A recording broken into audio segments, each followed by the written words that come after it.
bu bilan aytmoqchimanki, hamma inson ham tadbirkor bo'lishi yoki riskka qo'yishi shart emas o'zini.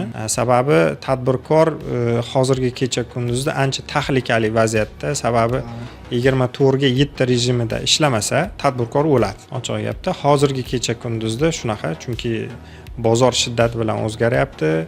Bozorda noaniqliklar juda ham katta. Oldin masalan, keling bir 90-yillardagi endi mustaqillikka qadam qo'yayotgan paytimizdagi bozorlarni olib qarasangiz, kechagacha 2000-yillargacha rastalarga shunday mollaringizni yoysangiz, klient keladi. Mijoz kelyapti, bo'ldi, talato'p bo'lib ketib olib ketadi. Va undan keyin hattoki mana shunaqa ma'lumotlar bor. O'zimizning mana Toshkent shahridagi ipodrom kabi bozorlarga kirish pullik bo'lgan. O'sha paytlari mana 90-95-yilgacha bo'lgan muddatda ipodromga kirish pullik bo'lgan. Hozir ipodromga odam borgisi kelmaydi, to'g'rimi? Ko'ryapsizmi, qanchalik bozor tendensiyasi rivojlanyapti-da. O'ylaymanki, hamma inson ham tadbirkor bo'lishi shart emas.